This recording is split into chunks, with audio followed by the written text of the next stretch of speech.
하나님 말씀 한 구대 더 봉독하겠습니다. 마태복음 3장 16절. 예수께서 세례를 받으시고 곧 물에서 올라오실새 하늘이 열리고 하나님의 성령이 비둘기같이 내려 자기 위에 임하심을 보시더니 하늘로서 소리가 있어 말씀하시되 이는 내 사랑하는 아들이요 내 기뻐하는 자라 하시니라.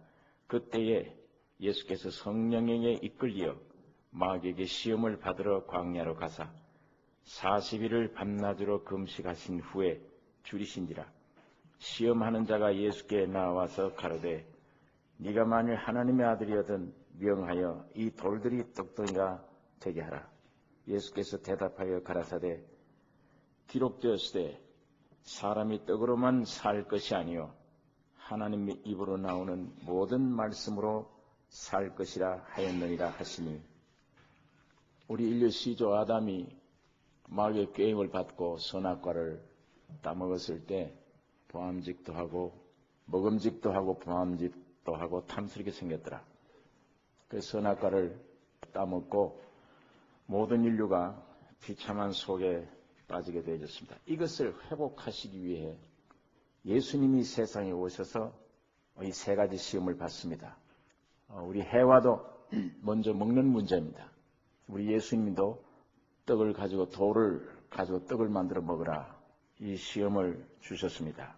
자, 그런데 3장 16절 예수께서 세례를 받으시고 물에서 올라오실새 하늘이 열리고 하나님의 성령이 비둘기같이 내려 자기 위에 임하심을 보시더니 하늘로서 소리가 있어 말씀하시되 이는 내 사랑하는 아들이요 내 기뻐하는 자라 하시더니라. 예수님이 물세례 받으셨어요. 물세례는 죄인들이 받는 건데 예수님이 세례 요한에게 나에게 세례를 달라고 오셨을 때 어떻게 주님이 세례를 받습니까? 이렇게 하는 것이 하나님의 의를 이루는 것이니라. 예수님이 세례 받으셨어요. 세례는 죄인들이 받는 겁니다. 내 주님이 왜 세례를 받으셨느냐? 예수님이 세례 받으신 것은 하나님의 아들임을 입증하는 세례입니다.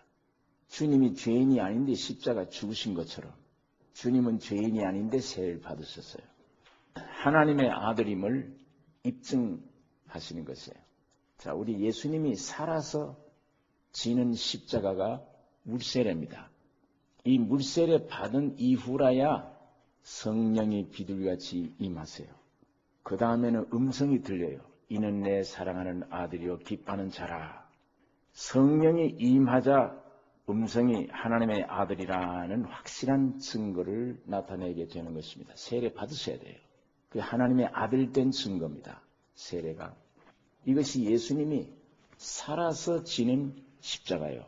그 이후부터 예수님의 공생애에 들어가서 3년 반 동안 국한되어 있습니다. 유대 땅만 다녔어요. 이방인이 와서 우리 아이가 귀신 들리는데 고쳐달라 할 때 자녀의 떡을 취하여 개들에게 던짐이 마땅치 않다. 나는 이스라엘의 잃어버린 자를 찾으러 왔지 이방인을 찾으러 온 게 아니다. 예수님께서 그 말씀을 여인에게 했습니다. 그러니까 예수님이 이 여인이 주여 옳습니다. 그러나 개들도 자녀들이 먹다 남은 부스러기는 먹지 않습니까? 그 말에 놀라는 것입니다. 여자야 너 믿음이 크도다. 오병이어를 가지고 5,000명 먹인 건 유대인을 상대하는 것이고 육적으로 보여주는 것이고 12바구니 4,000명 먹이고 7광주리 7교회를 가리키는 거예요. 12바구니 우리 12사도를 통한 우리 신약시대 우리 부스러기 먹는 시대입니다. 부스러기 먹는 시대. 자, 이런 것인데 예수님이 물세례 받으시는 것은 주님이 십자가 지는 것과 같다. 개인이 지는 십자가다. 그때부터 하나님의 아들의 음성이란 듣고 성령이 임해서 유대 땅을 다니신 것입니다. 자, 다니셨는데 오늘 주님이 그러면 개인이 진 십자가가 물세례라면 33년 후에 주님이 갈보리에 지는 십자가는 누구 십자가입니까? 이게 주님 거예요? 우리 죄인들 거예요? 우리 죄인들이에요. 갈보리에서 죽으신 십자가는 주님이 아무런 죽을 이유가 없어요. 여러분과 나의 모든 죄와 사망이 그 위에 올라가서 그 죄가 처리되는 시간입니다. 주님이 십자가에 죽으심이 우리 십자가예요. 그러니까 오늘 그 십자가를 믿는 사람들 속에 성신이 믿는 순간에 성령이 우리 안에 오세요. 오셔서 내 마음에 무슨 증거를 주느냐? 너는 이제부터 하나님의 아들이 됐다. 우리 예수님이 물세례 받고 나오실 때 성신이 임하고 네가 하나님의 아들이다 하는 음성이 들리듯이 오늘 우리가 그 십자가를, 그래서 그 십자가를 믿는 믿음의 증거가 무엇입니까? 내가 십자가를 믿는다고 하는 증거, 내가 예수와 함께 죽었다가 하나님을 위해 살아났다 하는 이 증거, 믿음으로 온 이 증거를 선언하는 것, 선포하는 예식이 무슨 예식입니까? 물세례 받는 거예요. 오늘 여러분도 나도 물세례 받는 겁니다. 그 믿음을 가진 사람들이 물세례 받고 나오는, 물세례 받을 자격을 가졌는데 곧 예수님의 십자가와 함께 나는 죽었다, 주님과 함께 부활했다. 그래서 물속에서 나오는 거 아닙니까? 내 마음에 믿어진 증거를 의식을 통해서 보여주는 거예요. 세례는. 그러면 내 마음 속에 성신이 네가 이제 하나님의 아들이 됐다는 증거가 생겨요. 그 다음에 그 시간에 곧 성령이 내게 임하는 것입니다. 그러면 이제 큰 아들이 생겨요. 우리 예수님은 원래 외아들이었죠. 그런데 주님이 죽으시고 부활하신 그 갈보리 십자가를 오늘 우리 각자가 내 것이구나 하고 믿는 순간에 오늘 우리가 하나님의 아들 됐죠. 이 아들들이 모여진 것이 교회예요. 큰 아들입니다. 예수님은 전에 외아들이었는데 이제는 많은 큰 아들. 이 큰 아들은 곧 교회는 무대가 어디냐? 유대 땅이 아니고 온 세계 이방인. 예루살렘과 유대와 사마리아와 땅끝까지를 내 증인이더라. 그러니까 예수님이 외아들로 오셨을 때는 유대 땅만 상대해서 내가 하나님의 아들인 증거, 물세례 받고 성령 임하고 하나님 말씀 아들의 증거를 받고 병자를 고치고 공생애가 3년 반 동안 시작됐습니다. 이렇게 유대 땅에서 했던 일을 날 믿는 자, 내가 마지막 십자가에 죽으면 그 십자가를 각각 믿는 자, 너희들 다 내 형제야, 아들이야. 이 큰 교회를 통해서 온 세계 너희는 나처럼 다니라. 그것이에요. 주님이 2000년 전에는 우리 험한 죄를 다 없애기 위해서 십자가 죽으시고 그 내용을 성령으로 오셔서 내 안에 오신 것입니다. 주님이 오셨어요. 주님이 곧 성령이세요. 이 성령 안에 우리 주님이 계세요. 그래서 오늘 우리 교회는 외아들이 아닌 큰 아들입니다. 이 큰 아들은 무대가 전 세계입니다. 온 땅끝까지 예수가 하셨던 일을 교회가 하는 거예요. 왜? 그 교회 안에 예수가 성령으로 와 계십니다. 이게 확실히 믿어지십니까? 우리 기독교의 중요한 진리입니다. 근데 오늘 이야기에 대한 얘기를 제가 하고자 하는 것이 아니라 꼭 법칙이 하나 있습니다. 자, 예수님이 물세례 받고 성신이 임하고 이는 내 사랑하는 하나님의 아들의 음성이 딱 들려진 이후에부터 4장 1절에 그때에 예수께서 누구에게 이끌려요? 성령에게 이끌려 어디로 갑니까? 마귀 앞으로 끌고 가요. 고의적입니다. 고의적이에요. 하나님의 아들 증거된 이후에 성령이 그 예수를 끌고 광야에 마귀 앞으로 끌고 가사 이끌려 마귀에게 시험을 받으러 광야로 가사. 예수님도 하나님의 아들이 입증이 되면 성신이 임하면 그 안에 계신 성령이 예수를 끌고 세상 임금인 마귀 앞에 가서 시험을 받으러 일부러 갑니다. 우리 인류의 조상은 에덴 동산에 찾아온 마귀에게 쳤어요. 3가지. 먹음직하고 보암직하고 탐스럽게 생겼더라 망해버렸습니다. 이것을 두 번째로 오신 조상인 예수는 당당히 이 마귀 앞에 3가지 시험을 이기는 것입니다. 네가 이거 먹으면 하나님같이 되리라. 마귀가 우리 인류 시절에 그랬고 했는데 오늘 여기도 너 지금 배고프지 않느냐? 40일 동안 금식했는데 누구보다도 이 시점에 너에게 반드시 빵이 필요해. 네가 하나님의 아들이면 돌 가져 떡 만들어 먹으라. 그게 첫 시험이에요. 자, 이 시험을 당했을 때 우리 한번 예수님이 대답하신 이 대답을 오늘 우리가 함께 해보십시다. 같이 따라하십시다. 사람이 떡으로만 살 것이 아니요 하나님의 입으로 나오는 모든 말씀으로 살 것이라. 이것이 이 시험을 이긴 우리 주님이 첫째 말씀입니다. 그런데 네 말이 틀린 건 아니지만 사람이 떡으로만 아니다. 필요해. 떡은 육신이 있기 때문에. 그러나 떡으로만 사는 것이 아니요, 하나님의 입에서 나오는 말씀으로 사느니라. 이거 우리 예수님의 정답이고, 40일 금식을 해서 지금 죽겠는데 이제야말로 떡이 필요한데도 하나님의 입에서 나오는 말씀으로 산다. 이게 참 양식이다. 오늘 이렇게 해서 사탄을 물리친 우리 예수님의 신앙을, 우리 주님을 모셨으면 그 주님이 우리 안에서 예수님처럼 그렇게 승리하고 가실 것입니다. 그렇기 때문에 오늘 제가 왜 이 초대에 이 말씀을 드리는가 하면, 우리 믿는 사람들이 예수님처럼 육적 요구도 있고 영적 요구도 있습니다. 세상에 살다 보면. 그 세상 사는 사람들은 절대적으로 육적 요구만을 위해서 살아갑니다. 그러나 확실히 주님께로부터 구원 얻은 하늘의 백성이라면 하나님이 요구하신 영적 요구가 더 중요한 것을 우리는 항상 앞세워야 돼요. 영적 요구가 먼저 이루어져야 돼요. 그렇게 하면 육적 요구는 뒤따라오는 것입니다. 우리 사람이 영이 있습니다. 영, 혼, 몸이 있는데 이 영이 만일 살아버리면 이 영은 영끼리 통해요. 하나님을 찾아가는 기능이죠, 영이. 하나님을 만날 수 있는 기능이며, 하나님을 느낄 수 있는 기능이며, 하나님을 모실 수 있는 장소며, 하나님에 대해서 통할 수 있는 중요한 안테나가 거기 있습니다, 영에. 그 다음에 우리 맨 끝에 있는 몸은 물질을 통할 수 있는 기능입니다. 이 물질 세계를 접촉하는 기능이에요. 요 사이에 원 사람의 본질인 혼이 있습니다. 이 혼이라는 것이 사람 본질이에요. 요게 이 속에 지정의가 다 들어있습니다. 그래서 이 사람 본질이 우로는 영을 통해서 하나님을 알게 되고 하나님을 모시게 되고, 밑으로는 이 몸을 통해서 물질 세계를 접촉하게 되는 것입니다. 자, 그런데 영이 살아버리면, 거듭나서 영이 살면 영은 자동적으로 하나님의 법을 따라가게 되어 있어요. 하나님을 순종해요. 그 순종하다 보면 이 혼은 그 뒤를 따라가요. 그 다음에 그 뒤에는 몸이 따라갑니다. 그래서 네 영이 잘 되면 범사에 잘 되고 네 몸도 강건해진다. 이 질서가, 이 축복이 이루어져요. 그런데 이걸 말 뒤로 돌아 해버리면, 맨 앞장서에 누가 앞장섰습니까?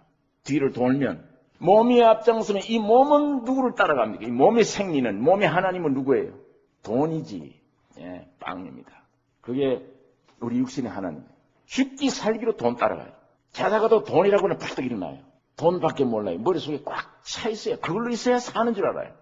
그 따라가다 보면 이 고귀한 영적 존재인데 이 혼은 거기에 질질질 따라가다 보니까 나의 이성, 나의 지식, 지정의 모든 것이 그 물질에 질질 따라가다 보니까 생명도 아니요 아무것도 아닌 것에 주인처럼 따라가다 보니까 물질 때문에 형제지간에도 원수되고 부자지간에도 원수되고 도덕도 파괴되고 다 사람의 인격이 망가져요. 그러다 보면 맨 뒤에 영은 죽은 채로 그냥 갑니다. 끝내 그 멸망입니다. 그러니까 이걸 뒤로 돌아해서 먼저 내 몸이 요구하는 것들보다 내 영이 요구하는 하나님을 먼저 찾아 주님을 섬기고 아버지를 바로 섬길 때에 영, 혼도 몸도 생활도 주님의 축복 가운데 사는 질서를 찾게 되는 것입니다. 여러분, 이 질서를 오늘 우리는 말씀을 통해서 반드시 찾아야 되는 것인데, 우리 아담 인류 시조가 먹는 문제 때문에 실패를 봤는데 오늘 우리 예수님은 당당 아무리 배가 고파도 먹는 문제, 이건 당당히 승리를 하셔서 사람의 떡으로만 사는 것이 아니요 하나님의 입으로 나오는 모든 말씀으로 산다고 마귀를 물리쳤습니다. 이 말씀들을 오늘 우리가 살고 있는 현실에서 이거 어떻게 받아들여줘야 되느냐. 여러분, 우리 살아가는데 제일 중요한 문제가 의식주 문제예요. 의복이 있어야 되고 먹는 게 있어야 되고 주택이 있어야 됩니다. 집이 있어야 돼요. 이게 우리 육신이 살아가는 인간 문제, 제일 큰 문제입니다. 그래서 육신도 육신이 요구하는 것들이 있지만 오늘 확실히 예수를 믿는다면 내 영이 요구하는 이 영적 세계 요구를 가장 우선시하고 이걸 제일 중요시 해야만 하나님의 온전한 질서와 축복 속에 살아가게 됩니다.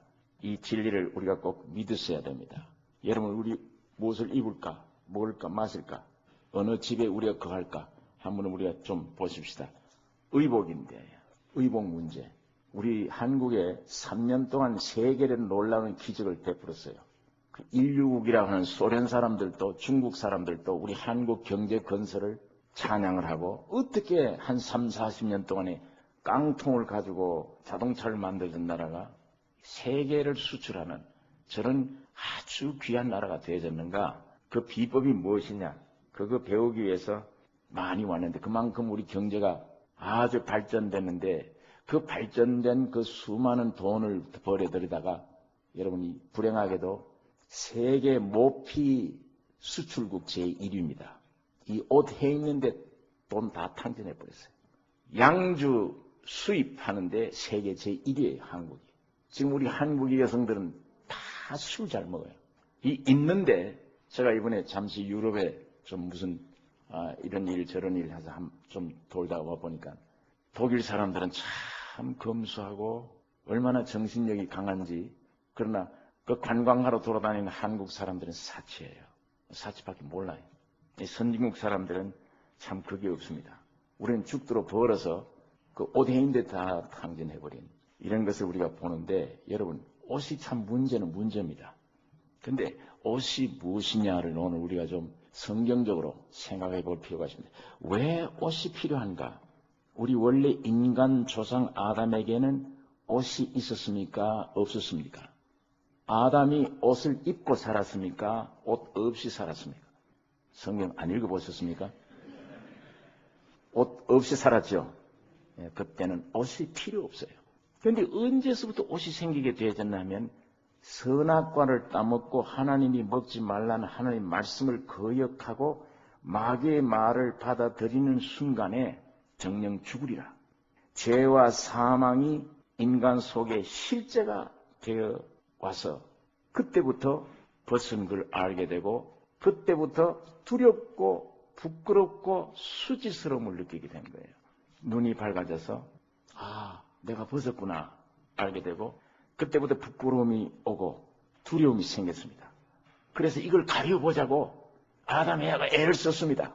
성경 읽으신 분들은 대답해 보세요. 뭘로 먼저 가려봤죠? 무슨 나무 잎으로? 무화과 잎으로 치마를 만들어서 하체를 가려웠어요.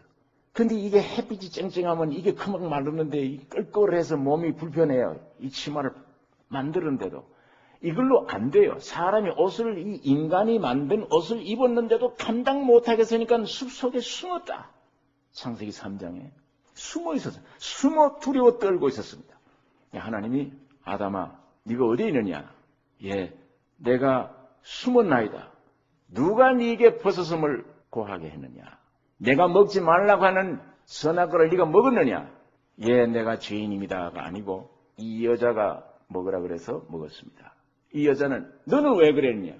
저 뱀이 날 와서 깨서 먹었습니다. 다 이렇게 핑계를 하지 않았습니까? 자, 그런데 여러분 이 아담은 무화과 잎으로 치마를 만들어서 입었지만 해결되지 않았는데 하나님께서 결국은 한 마리의 짐승을 잡아다가 그 가죽으로 옷을 입혀 주었습니다. 영원히 수치를 면하게 되는 거예요. 그 한 마리 양은 훗날 주님이 십자가에 죽으시기 위해 오신 어린 양입니다. 주님이 죽으신 것이 주님의 십자가의 피와 죽음과 부활 그 내용 자체가 죄를 없애는, 부끄러움을 없애는, 두려움을 없애는 영원한 옷이 되는 것입니다. 그래서 갈라디아서 3장 27절에 누구든지 그리스도와 합하여 세례받은 자는 그리스도로 옷 입었느니라. 그리스도와 합하여 세례받은 자는 그리스도로 옷 입었느니라. 예수 그리스도로 옷 입은 경험이 있습니까? 교인입니까? 예수 그리스도로 실제로 옷을 입었습니까? 옷 입은 경험이 있습니까?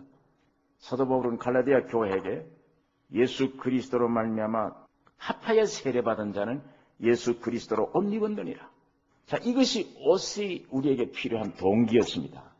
성경으로 이게 옷이 필요한 동기인데 이 세상 사는 사람들은 참옷을 입을 생각을 안 해요. 영적 요구에 참옷을 입으면 껍데기 옷을 이해가 되겠는데 참옷을 입지 못하기 때문에 부끄러움은 그대로 있고 수치는 그대로 있고 양심의 죄된 고통은 그대로 가진 채 사람들이 만든 몸만 가리우는 옷으로 근본 문제를 해결하려고 합니다. 그러다 보니까 자동 사치할 것밖에 없어요. 사치품으로 생각을 해요. 오히려 멸시 내는데 도구로 생각합니다. 여러분 어느 가정에 가든지 남자들 옷장보다 여자들 옷장 문 열면 옷이 쭉 걸려있어요. 그런데도 매일 아침 나갈 때마다 옷이 없대. 어디 좀 파티를 가야 되겠다, 어디를 가야 되겠다 그러면 아이고 옷이 없어. 아니 옷장에 수십 벌이 걸렸는데도 옷이 없어. 요즘은 또 입어도 안 되니까 벗는 운동을 하더구만 보니까. 가슴도 얼마나 더 팔 거냐? 지난번 그 국회의장이 그런 말을 했어요. 정치인들이 연설문이나 여자 스카트 치마는 짧을수록 좋다. 뭐 이런 싱거운 소리를 한번 해서 그게 신문에 크게 보도된 적이 있었어요. 제가 그 글을 읽다가 연설문을 자르는 건 좋은데 여자 스카트 짧으면 왜 저 사람이 저렇게 좋아하나 신문 보다가 그러고 웃었는데 뿐 아니에요. 요즘 보니까 칼로 다 찢기도 하고 이렇게 칼로 찢어서 구멍을 내고 여러분 지금 옷 가지고 별짓을 다 합니다. 그게 어떻게 보면 뭐 세상 살다 보면 유행도 따르고 그럴 수 있는 것이지 하지만 영적 신앙세계 영적 수준을 볼 때는 미친 짓을 하고 있습니다. 저 옷이 무엇인데 저 옷 가지고 별장난을 다 하고 있구나. 여러분 사람이 입을 수 있는 참다운 옷은 하나님만이 만들 수 있습니다. 하나님만이. 이사야 61장 10절에 내가 여호와로 인하여 크게 기뻐하여 하며 내 영혼이 나의 하나님으로 인하여 즐거워하리니 이는 그가 구원의 옷으로 내게 입히시며 구원의 옷 의의 겉옷으로 내게 더하시니 신랑이 사모를 쓰며 신부가 자기 보물로 단장함 같게 하셨습니다. 내가 여호와로 인하여 참 기뻐할 수밖에 없는 이유는 하나님이 구원으로 내게 옷을 입히시며 여러분 구원의 옷을 내가 20대든 30대든 50대든 일평생 살아가는 동안에 어느 때이든 간에 구원의 옷을 한번 입으셔야 돼요. 구원의 옷을 입으셔야 돼요. 그게 하나님이 주신 옷입니다. 로마서 13장 14절에 낮에와 같이 단정히 행하고 방탕과 술 취하지 말며 음란과 호색하지 말며 쟁투와 시기하지 말고 오직 주 예수 그리스도로 옷 입고 정욕을 위하여 육신의 일을 도모하지 말라.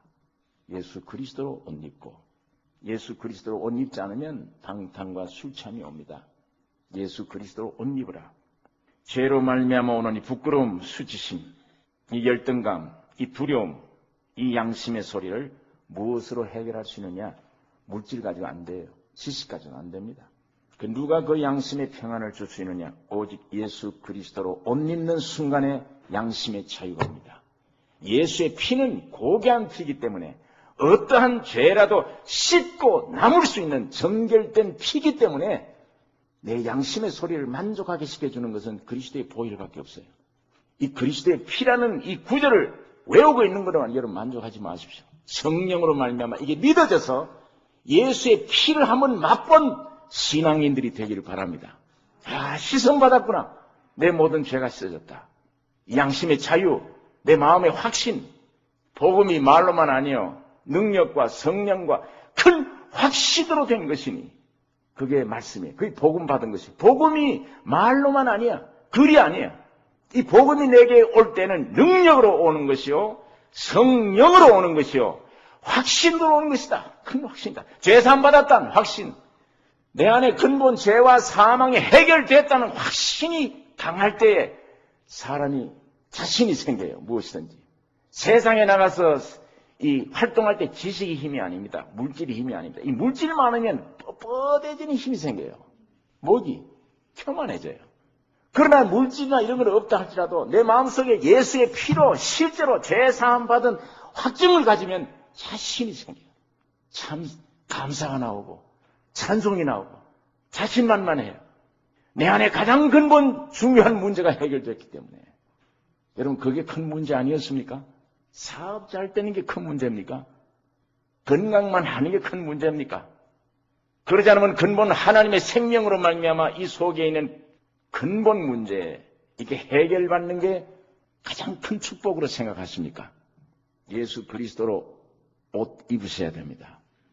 이게 마지막 때 20세기 마지막 현대 교회를 우리 계시록에는 에베소 교회, 두아디라 교회, 모든 교회 나오다가 라오디게아 교회가 맨 마지막 교회예요. 그 마지막 교회 2000년 동안 교회 역사 가운데 제일 모양이 아주 누추했던 교회는 오순절 초대교회 다락방입니다. 거기는 무식한 사람들만 모여서 120명이. 그러나 그 안에 참 교회인 성령이 충만한 교회였습니다.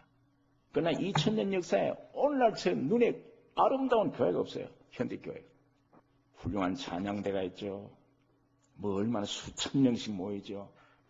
아름답게 지어놓고 교회라 그럽니다.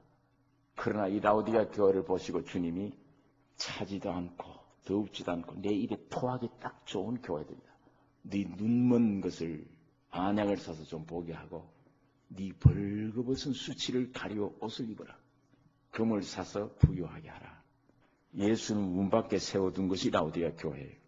내가 문 밖에서 두들기노니 열면 내가 들어가서 너와 더불어 먹고 마시자. 교회라는 게 아직도 예수를 밖에 세워놓고 있어요. 그 안에는 무슨 학설로, 도덕으로, 인간 물질로 이런 것들로 꽉 차 있습니다. 교회 안에. 자기들끼리 영광 다 받아요. 의식과 제도.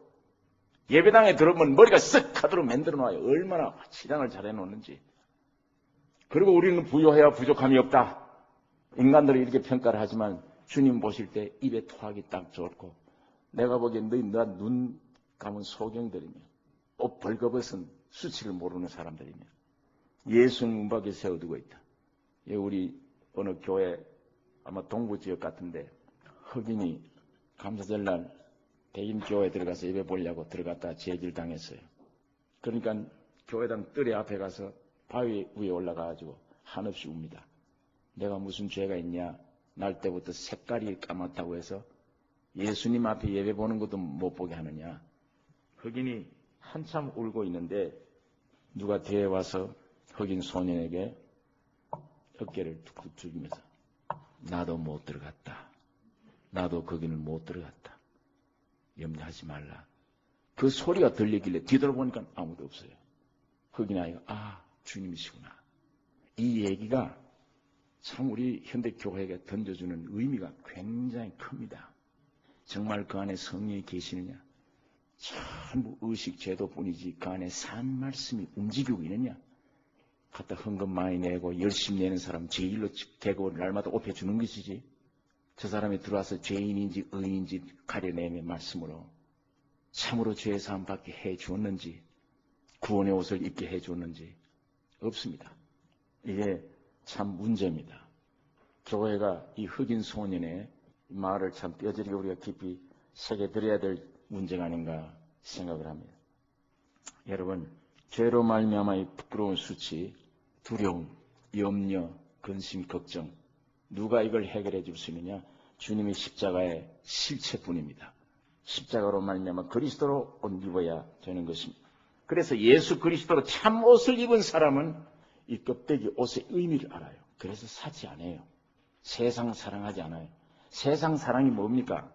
내가 옷이 있는데 이 정당한 옷 사서 입는 것은 세상이 아니에요. 이건 하나님이 주신 것입니다. 그러나 어느 때 이 세상 것이 되느냐? 사치할 마음으로 육신에 일어나온 안목의 정욕에 불이 타서 또 이외의 옷을 샀다. 그 옷은 세상입니다. 그 세상 사랑하는 거예요. 세상과 세상에 있는 것들을 사랑치 말라고 했을 때 구별을 어떻게 해야 되느냐? 하나님의 진리의 말씀이 우리 안에 오면 구별할 수 있는 지혜를 주세요. 왜 사치하느냐? 왜 네 육신의 욕심대로? 남편이 있으면 될 거 아니냐? 아내가 있으면 될 거 아니냐? 왜 아무에게나 가서 아름답게 보여야만 되느냐? 무슨 욕심이냐 그것이? 그런 본능이 어디서 자꾸 나오느냐? 수많은 남성들이 우르르 따라오면 어떡하려고 그러다가.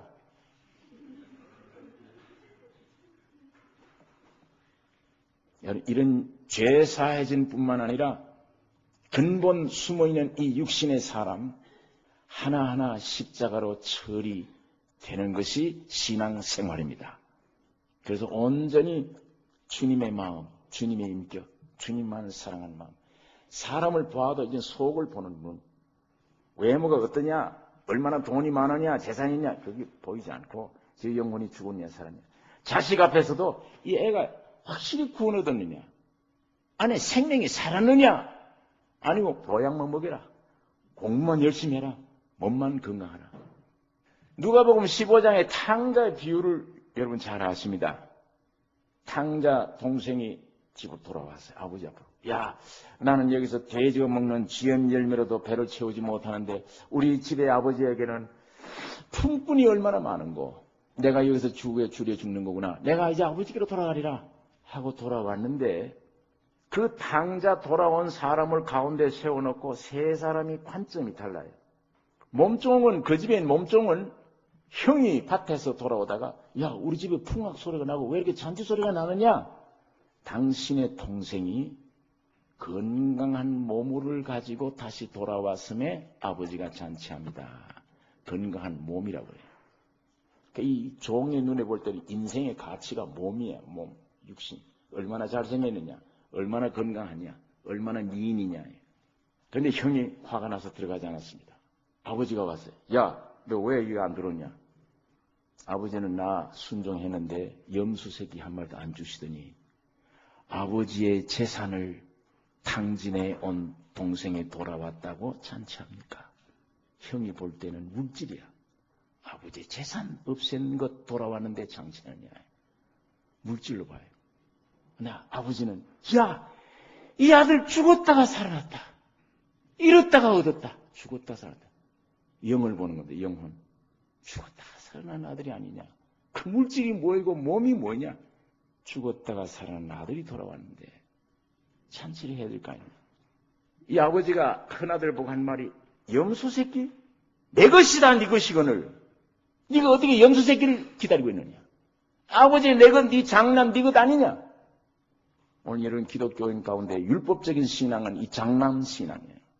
아버지 것이 다 내 것인 줄 안 믿어져요. 염소 새끼를 찾고 앉았어요. 염소 새끼 한 마리. 왜 내게 그런 게 없느냐. 주님의 것이 나의 것이요. 내 일평생 주님이 영과 육으로 나를 보장하고 책임질 아버지심을 믿으셔야 되지. 이게 믿으셔야죠. 그것이 그리스도를 모신 그리스도인입니다. 왜 기독교가 자꾸만 성경은 성경이고 그건 경전이고 나는 나대로 따로 노느냐.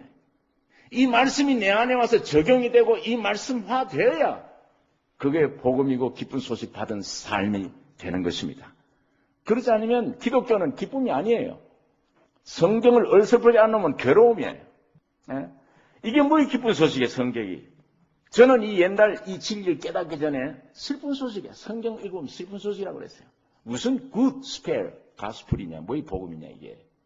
지금 예배 볼 게 뭐해서 밖에 나와서 놀고 좀 들판에가 마음대로 하고 싶은데, 그래도 예배당에 안 있어야 되지. 그게 다 슬픈 소식이지, 무슨 기쁜 소식이냐, 이게.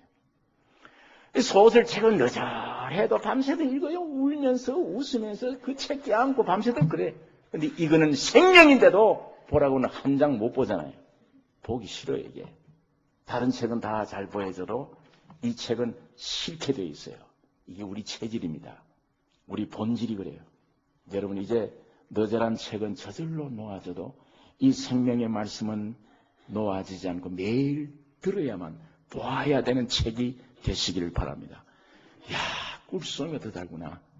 이 글로 보지 마시고 내 안에 있는 말씀이 생명이 오면 영과 이 말씀 안에 영이 교제가 돼요. 여러분 이제 참 이 옷을 입으면 사치하지 않습니다. 옷에 대한 노예 생활을 하지 않아요. 어떤 사람은 와서 상담할 때 그래요. 내가 솔직한 고백을 하죠. 현대 유행되는 바지를 한번 못 입으면 밖에 못 나가겠대요. 왜 못 나가냐 그러니까 버스를 타면 전부 자기 바지 보고 보는 것 같아요. 시간들이 없으니까 왜 그 사람 바지만 쳐다보겠어요. 본인이 그래요, 본인이.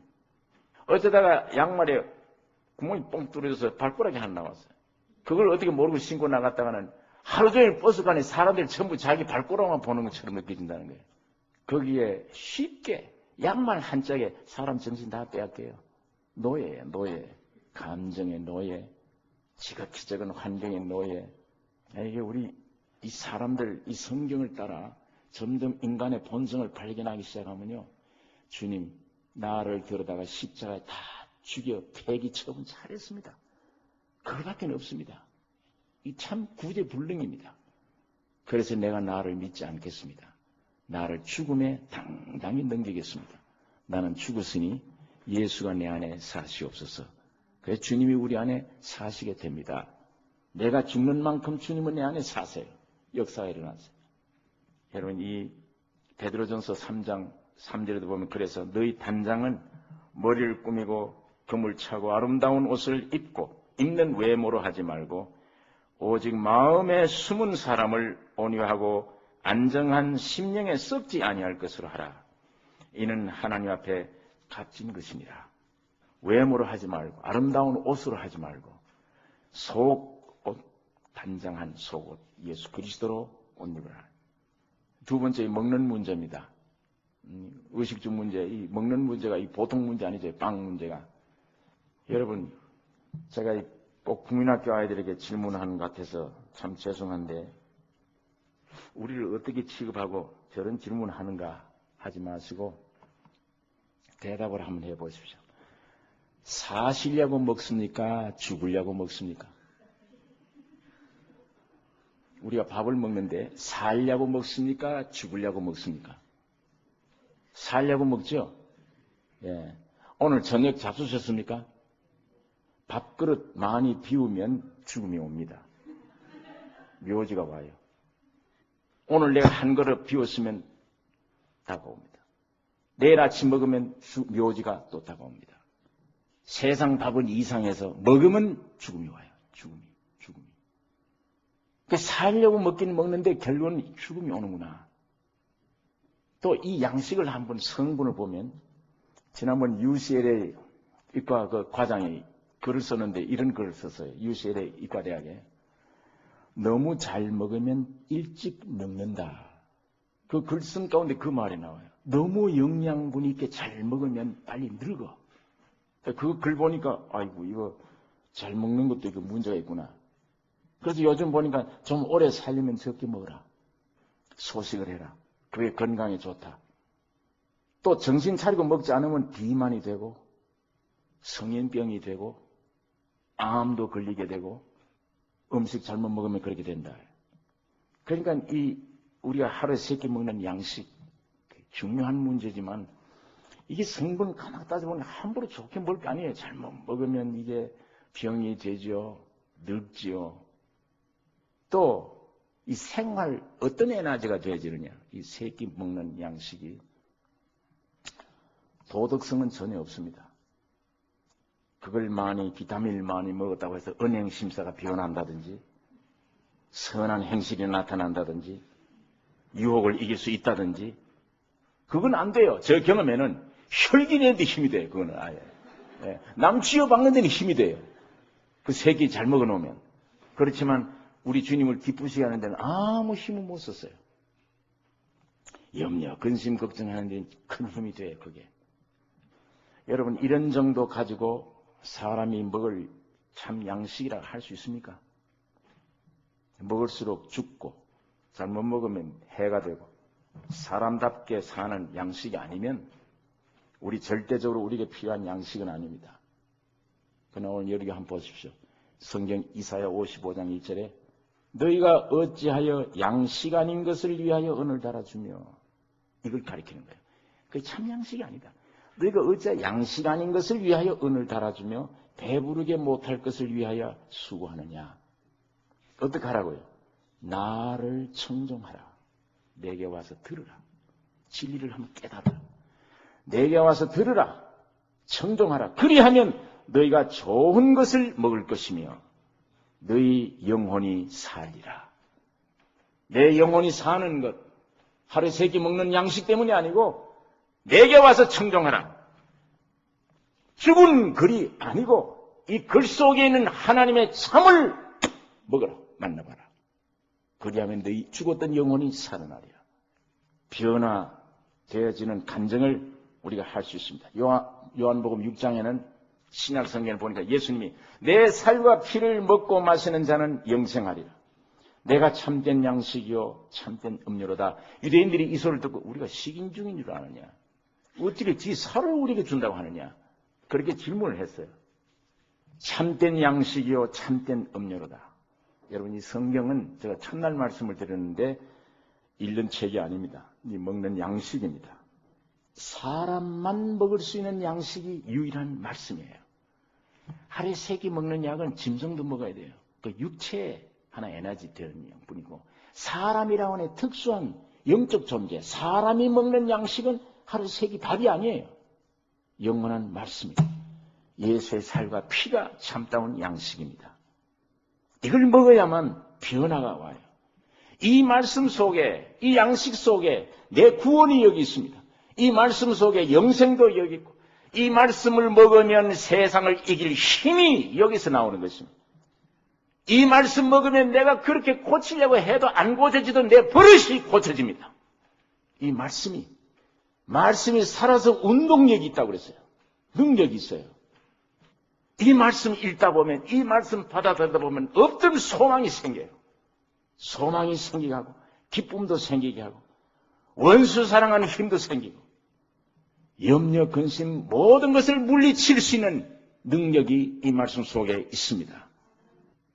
이 양식을 우리가 매일 먹어야 될 것입니다. 육신의 질병도 강건해요.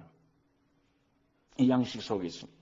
대전에 있는 우리 장 박사, 의학 박사신데 그분 글을 읽고 제가 참 깜짝 놀란 것은 이 잠언서를 읽다가 좋은 기별은 뼈를 윤택하느니 그 구절 읽다가 이 박사님이 그냥 부르고 친 거예요.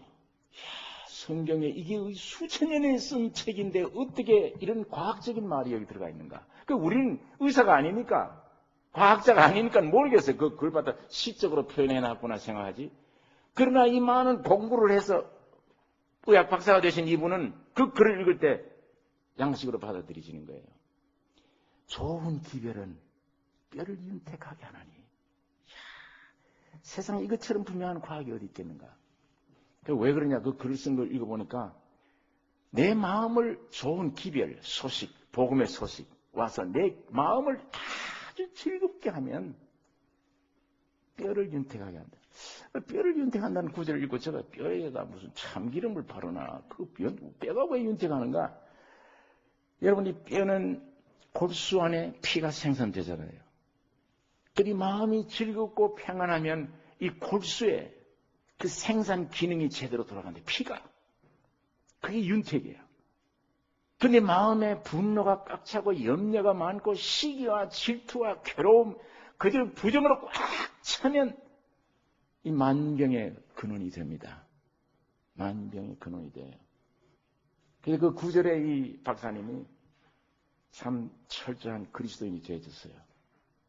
간증을 가는 곳마다 하고 글도 내놓으신 걸 제가 읽어보니까 아주 참 그것을 의학적으로 분석을 해서 설명을 했는데 성경에 이렇게까지 이런 말씀들이 있는가? 참 자기는 그걸 은혜 받고 놀랐다는. 여러분 그래서 오늘 우리 마음이 무엇으로 즐겁습니까? 돈이 많이 벌어졌다. 흥분이지 잠깐 즐거움이 아니에요. 참 영원한 즐거움은 있고 없고에 따르지 않고 내 환경이 더 어려운데도 이 안에 기쁨과 평안과 소망이 넘치는 즐거움은 하늘에서 오십니다. 이 말씀에서 와요. 여러분 이런 이 귀한 말씀인 줄 아십니까?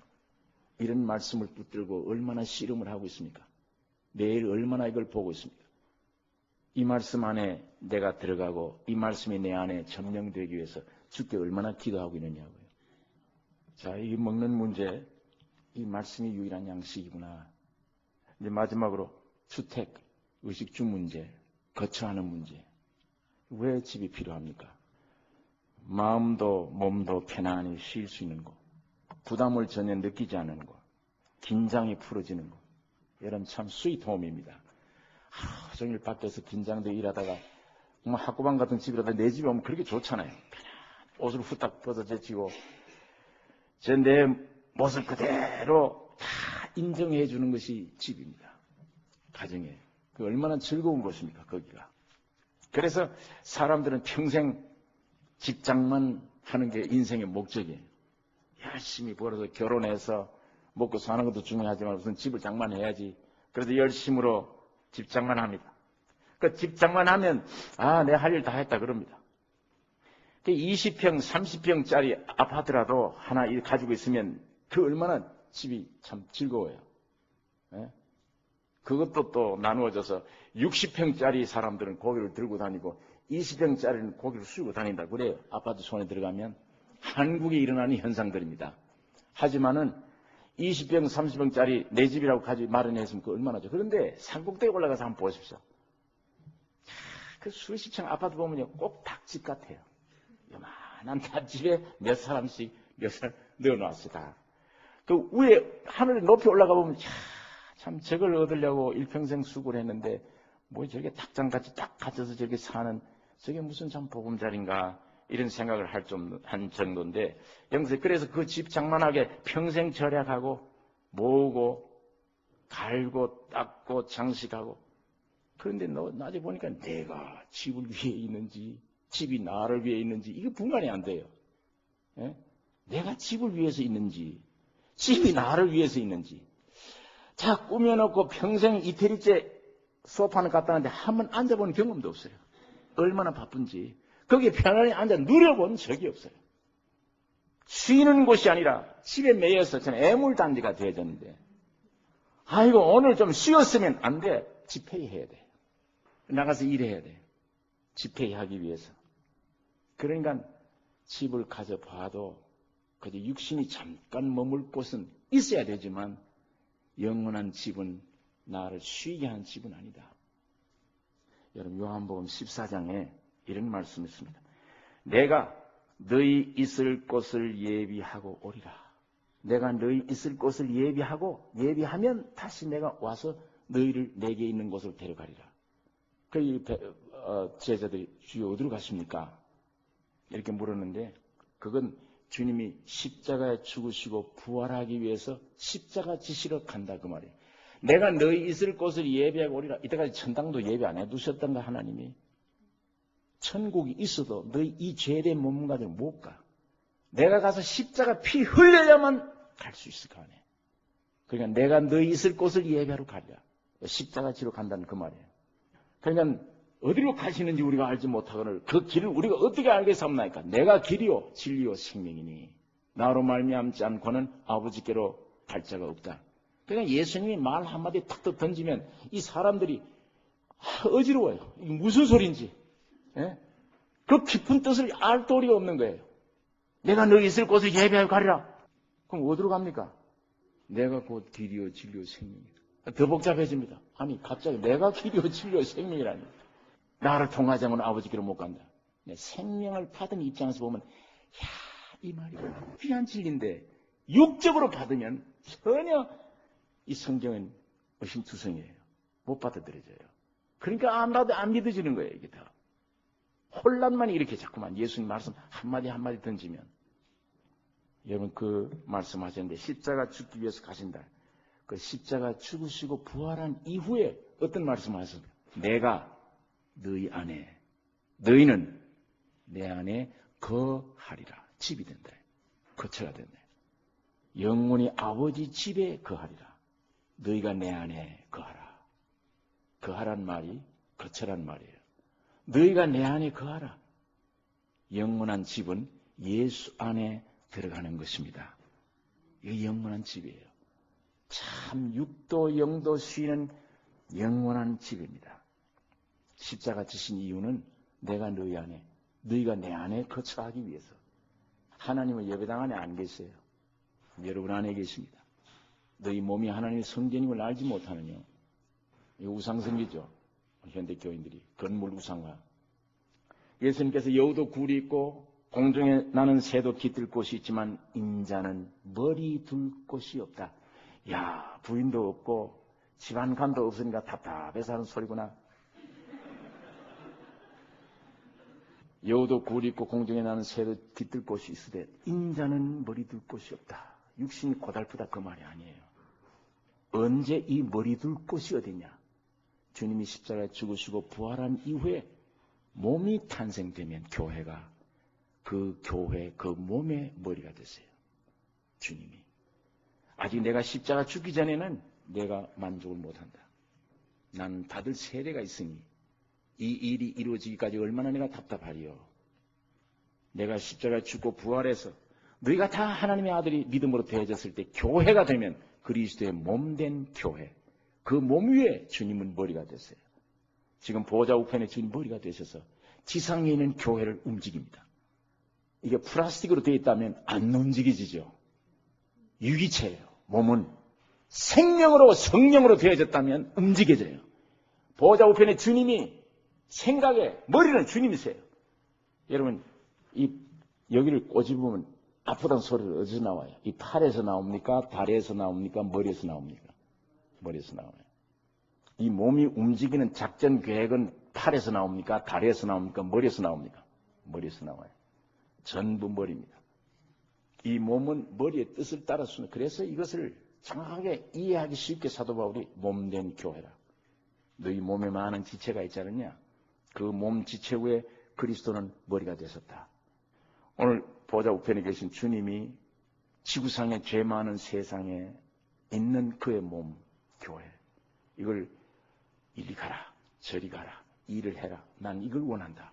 이걸 움직이세요. 주님이 외아들로 유대 땅을 다니시며 움직이듯이 오늘 주님은 거대한 아들, 이 지구상에 거대한 교회, 머리 대신 주님이 성령을 통해서 움직이십니다. 자, 오늘 이 방에 불이 들어와 있어요. 전기가. 이게 여기서 생산되는 게 아니에요. 저 생산되는 곳은 멀어요. 거기서 생산되어지는데 불을 켜면 그 생산된 전기나 이전기나 똑같아요. 우리 주님은 신분상으로 보좌 우편에 계세요. 그러나 실제로는 지금 성령 안에서 여러분과 내 안에 와 계십니다. 보좌 우편에 계신 주님의 계획이나 내 안에 계신 성령의 계획이나 똑같아요. 저 발전소에 있는 전기나 이전기나 똑같습니다. 보좌 우편에 계신 주님이 지금 기도하고 있고 너 안에 계신 성령이 탄식하면서 너를 위해 기도하고 있다.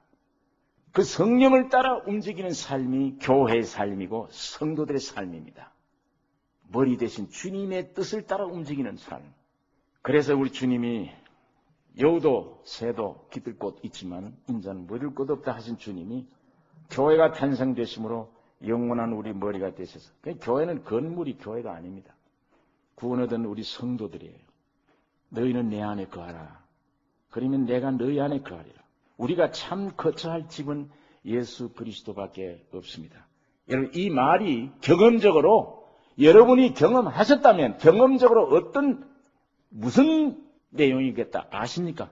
아시겠습니까? 모르십니까? 예수 안에 있단 말이 어느 교파에 어느 예배당 안에 들어가 있다 이 얘기입니까? 사도 바울이 에베소 교회 1장 27절 기도하기를 에베소 교인들아 하나님이 성령으로 너희 마음의 눈을 열어 하나님이 너를 왜 부르신 소망이 무엇인지 너에게 주신 기업의 풍성함이 어떤 것인지 너에게 주신 능력이 위대함이 어떤 것인지를 알게 되기를 원하노라. 마음의 눈이 필요해요. 이 눈이 아니라 이 몸 가지고는 진리가 안 잡혀요. 마음의 눈입니다. 제가 군에 들어갔을 때 군대 늦게 들어갔는데 저 병참단을 임명을 받고 병참단원인데 춘천에 가서 추운 겨울 때 근무를 했는데 제가 이 보급부대에 있었습니다. 그 보급부대 사병이 들어가서 열심히 일하는데 그 특수한 그 보급과장 장교가 일주일에 한 번씩 자기 집에 있지 않고 부대에 와서 근무해야 돼요. 이 사람이 부대에 와서 근무한 날은 심심하니까 자기 부대원 안에 바둑 잘 따는 사람 불러다녀 놓고 밤새도록 바둑 둡니다. 그럼 혹시 또 어떤 기술자도 있으면 불러다 놓고 얘기를 하고 하는데 한 분 나를 불러요. 교육자가 늦게 왔다죠 군대에. 예. 그래 갔더니 나를 보고 얘기 좀 합시다. 얘기 좀 하자고. 그래서 얘기를 한참 하는데 교육자라 그러니까 사실 나는 그건 목사가 아니었어요. 제가 신학을 하다가 이게 너무 이 신앙과 신앙이 다른 것이구나. 이거 신학교 잘못 나왔다는 성경이 하나님 말씀을 못 믿겠다는 생각이 들고 교수들하고 싸우기도 하고 했는데 나중에는 대학을 들어가서 마치고 다시 신학을 가서 마지막 졸업을 했지만 거기 이력서에 그게 들어가니까 무조건 신학이라는 말이 나오니까 무조건 목사인 줄 알아요. 군에 들어가서 아이고 목사님이 군대에 늦게 들어왔습니다. 그땐 또 목사만 대우를 받으니까 목사인 척 했어요. 또 그렇게 돼요. 심리가. 아니요 이게 안 돼요. 그래서 또 목사인 척 그좀 우물쭈물 넘겼어요. 그랬더니 이 사람은 이제 진짜 목사인 줄 알아요. 그래서 밤에다 불러놓고 밤새도록 얘기를 하는 거예요. 얘기를 하면서 진담 농담 반 하는데 날 보고 왜 예수 믿는가? 이러더니 날 보고 오늘 내 앞에 당신 믿는 하나님 좀 보이라. 그러면 나도 목사 되겠다. 그래요. 그럼 어디다 보입니까? 어떻게 보일 거예요? 내 눈앞에 하나님이 계시는 게 좀 보여. 보이면 내가 믿지. 그러면 장교님은 눈에 안 보이면 아무것도 안 믿습니까? 그러니까 안 믿지. 눈에 보이는 것도 지금 못 믿을 세상인데 안 보이는 걸 내가 어떻게 믿어? 그냥 눈에 보게 하라. 그럼 내가 믿겠다 그래. 대번 나오는 말이 저도 모르게 나오는 말이 당신 뒤통수 봤어? 물었습니다. 가만 보니까 뒤통수를 이놈 가지고 볼 재간이 없잖아요. 그랬더니 가만 보면서 생각했더니 이 사람은 그건 만져보니까 알지. 그래요. 그건 만져보는 아는 건 뒤통수 보는 눈이 이 눈이 아니죠. 이 손이지. 내 말을 들어보고 그것도 본다고 그러죠. 내 말이 보입니까? 이 눈에. 내 말을 들어본다고 그러잖아요. 보입니까? 이것이. 그 말을 보는 눈은 귀지. 음식 맛을 맛보고. 그것도 본다는데 이 눈 가지고 음식 보면 맛을 압니까? 혀가 이 음식 보는 눈이 아니냐고. 보는 눈이 다르지 않냐. 소리 보는 눈은 귀요. 음식 보는 눈은 혓바닥이지. 만일 이 눈앞에 하나님 내가 나타난다면 난 그 하나님 안 믿는다. 난 그 하나님 안 믿을 것이야. 내 심령 마음의 눈이 열려야 하나님을 볼 수 있는 것이라. 제가 아주 그 장교를 앉혀놓고 설교를 한바탕 했습니다. 야, 이 기회다 그러고. 이분이 거기 찔림 받아서 예수님이 말은 잘한다 그러면서도 그게 감동이 되어졌어요. 눈물 핑 메우더니 마음의 눈이 사람은 동물과 다릅니다. 당신 양심 보았습니까? 양심이 얼마나 중요합니까? 허파가 양심 아니에요. 심장이 양심 아니야. 그냥 양심이 죄만 지으면 활동하는 걸 느끼지 않냐. 예수 믿든 안 믿든 양심 없는 인간이라 그러면 제일 괴로워할까 있냐. 양심 본 적이 있냐고. 엑스에 나옵니까 그것이? 우리 사람은 하나님의 형상으로 지음받은 영혼이 있습니다. 이 몸이 아니야. 이 몸은 집이야. 예? 이거 봐요. 기와 이렇게 해놓고 창문도 있고 식당도 있고 화장실도 있고 다 있잖아. 어떤 사람은 평수가 좀 넓은 사람, 어떤 사람은 좀 평수가 2층 된 사람. 그 안에, 그 집 안에 주인된 영혼이 있어. 영혼이. 그게 사람이야.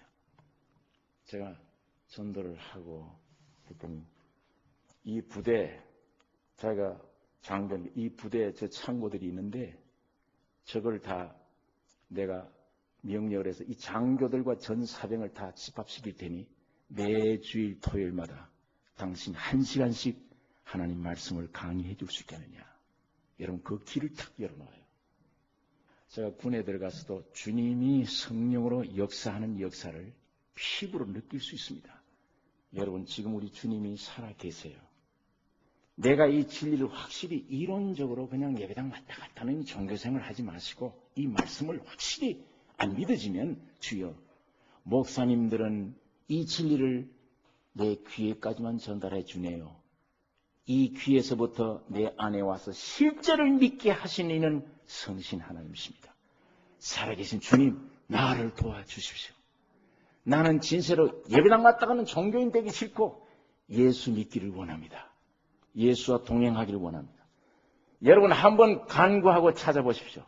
주님이 인재하시나 안 하시나, 깨닫게 해주시나 안 해주시나. 깨닫게 해주십니다. 그때는 끝났어요. 모든 삶이. 인생관이 확 바뀌어져 버려요. 제가 목사를 제일 싫어했어요. 목사직을. 근데 이제는 마치 죽었다 태어나도 이 진리만은 증거하는 사람이 될 것이다. 너무 믿을 건 이거밖에 없어요. 뭘 믿으실래요? 여러분의 몸을 믿으실래요? 여러분 머릿속에 있는 지식 믿으실래요? 남편 믿어요? 아내, 자식, 물질 뭘 믿으실래요? 주님밖에 없습니다. 영원한 이 진리밖에 없어요. 이 귀중한 진리를 들고 다니면서도 누리지를 못해요. 어떻게 믿는지를 몰라요. 어떻게 모셔드려야 될지를 몰라요. 그냥 열심만 내면 되는 줄 생각을 합니다. 제가 첫날 말씀드렸듯이 여러분 참다운 믿음 주님께로부터 여러분에게 넘치시기를 바랍니다. 이 믿음. 예수님께서 십자가 죽으시고 부활하신 이후에 내가 너희 안에 너희가 내 안에 거하라. 예수 안에 거한다는 영적 깨달음이 올 때에 참 쉼이 와요. 안에 쉬어요. 주 예수 십자가 밑에 나 쉬기 원하네. 우리 그 찬송 있잖아요. 우리 주님이 십자가 속에 내 이 모든 욕심, 교만, 내 잘난 맛, 내 염려, 근심, 죄성 다 주님이 십자가 뽑아 죽였는데 왜 이걸 안 믿어주고 왜 못 누리나?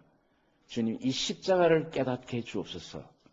이 십자가 밑에 홀홀 벗고 나는 쉬기를 원합니다.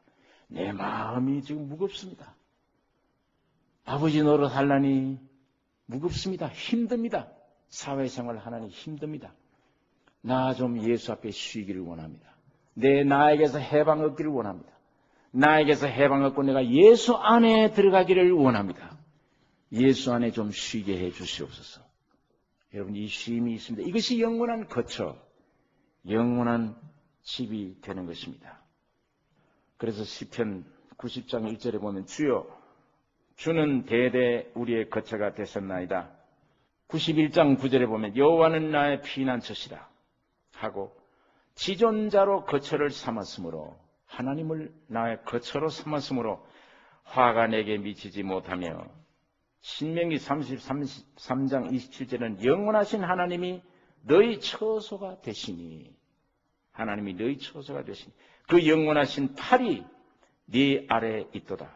그가 네 앞에서 대적을 쫓으시며 멸하라 하시도다. 여러분 우리 믿음의 조상 창세기 읽어보면 믿음의 조상이 가지고 있는 전 재산이라고 하는 집이 어떤 집입니까? 아브라함이 가졌던 집은 어떤 집이에요? 벽돌집입니까? 장막집입니까? 장막의 텐트예요. 장막집은 여기 아침에 여기 있다가 이동하는 사람들이 쓰는 집이죠. 오늘 여기 가면 또 이거 쳐야 돼요. 떠나라 그러면 또 가요. 정처 없이 나그네 생활을 할 때 필요한 집입니다. 이 세상, 그게 무슨 뜻이냐, 아브라함이? 이 세상에는 영원히 내가 수천만 년 살 것처럼 내 본향이처럼 이 세상에 목적을 두고 튼튼한 집을 짓고 사는 세상이 아님을 가르쳐 줍니다. 나그네의 집이다. 난 나그네 길이구나. 여기 광야는 이 세상은 나그네 길이에요. 지나가는 나그네입니다. 영원히 여기 소망 둘 곳이 못 됩니다. 자, 이러던 믿음의 조상 아브라함이 어느 때 돈 많이 제일 썼습니까? 성경 읽으신 분들. 창세기 가운데 아브라함의 집은 저렇게 장막집을 짓고 있으면서 제일 돈 많이 투자한 곳이 묘지예요. 묘지 사서 거기는 막대한 돈을 사서 놓고 자기 위 조상 아래 자기 척 다 거기 묻도록 한 것입니다. 묘지에 돈을 많이 들여서. 야, 그럼 이제는 또 우리도 묘지를 또 잘 사야 됩니다. 이 말씀의 근본 뜻은 묘지를 중요하게 여기셔야 됩니다. 값비싼 대가를 주고라도 무엇이냐? 내가 매일 죽느라. 사도 바울이 나는 매일 죽느라. 오늘도 내 뜻을 죽여요. 오늘도 내 욕심을 죽입니다. 무덤으로. 묘지로 나를 자꾸 투자하는 거예요. 이렇게 귀중한 자존심. 누가 욕 한마디만 해도 못 견디는 자존심을 헌시적처럼 십자가와 함께 죽음으로 넘겨요. 사도 바울이 그래서 난 매일 죽느라. 나를 포기하고 십자가의 죽음으로 넘기는 공간 속에 주님의 생명으로 충만하게 채워주십니다. 이 삶이 십자가를 지는 이 삶이 영원한 거처예요. 주님의 풍성해지는 풍성 안에 주 안에 영원한 거처가 되어지는 것입니다. 여러분 참 집을 갖지 못하면 그게 묘지가 부활의 소망을 두는 말이에요. 장차 부활한다. 이 확신을 가지는 것이에요. 여러분 참 이 집 예수 안에 깊이 들어가 있는 집을 갖지 못하면 대궐 같은 저택, 아름다운 자동차, 훌륭한 기업체, 뭐 어떤 것도 그게 며칠 있어 보면 이것도 아무것도 아니구나 느껴져요. 촉감이 없어요. 다. 나에게 무거운 짐만 되는 것이구나. 그저 그 안에 가족들이 모여서 불만, 불평. 그러나 돈이 없어서 천막집을 만들고 산다 할지라도 영원한 내가 예수 안에 집을 참 쉴 곳을 가진 사람은 감방 속에 들어가서도 찬송이 나오고 조그마한 집안에 있어도 만족합니다. 감사가 나와요. 주여 주를 찬송합니다. 감사합니다. 여러분 이렇게 예수 안에 영원한 거처를 삼으시는 이 축복이 여러분에게 있기를 바랍니다. 너희가 무엇을 먹을까 마실까 염려하지 말라. 하나님의 의를 구하라. 자, 오늘 이 말씀 살펴보니까 그래서 사람이 떡으로만 살 것이 아니요 하나님의 입으로 나온 말씀으로 사느니라. 예수가 우리의 영원한 무엇입니까? 의복이요. 구원의 옷이요. 예수가 나의 유일한 양식이며 말씀이 예수가 나의 영원한 집입니다.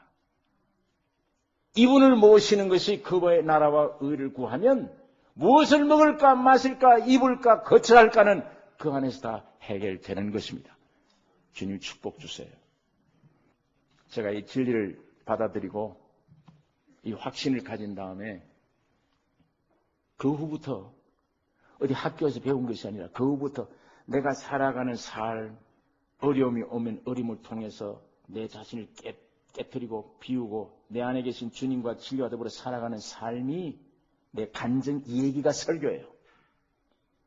전에는 이렇게 되기 전에는 온 주석 책 갖다 놓고 서론, 본론, 결론 해서 성명 발표하듯이 주일마다 설명 발표하는 거예요. 그럼 밑에 앉아있는 사람들은 야, 책 많이 봤다. 저 사람 지식 많다. 점수 놓고 앉았어요. 평가라고 앉았어요. 한 사람도 주여 나는 어찌할 거가 안 돼. 제가 이 진리를 경험한 이후에 어떤 책의 문제가 아니라 주님의 말씀과 더불어 내가 실제 살아가는 삶을 통해 간증할 때. 그래서 나는 원래 이게 부흥이 한다는 건 제목을 써달라고 제목을 썼지. 전 본교회 가면 제목이 없어요. 아무것도 없습니다. 제목 맞추고 웅변 대회 하기 위해서 강단사에 쓴 사람이 아니니까 나는 그걸 소질이 없는 사람이니까. 내 생김대로 내 살아가는 생에 주님을 맛보고 주님이 내 안에 오신 역사, 그 역사를 간증할 것뿐이에요.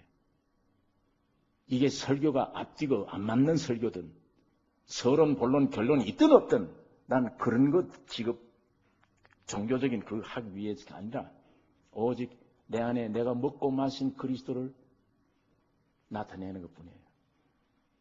여러분 그것이 강대상에서 나타내든지 직장에서 삶으로 나타내든지 어디 가든지 주님이 내 안에 오셔서 변화시킨 변화를 성령의 역사로 일으킬 때 참 양식을 먹을 때 참 그리스도 안에 거하면 거할수록 평강, 확신,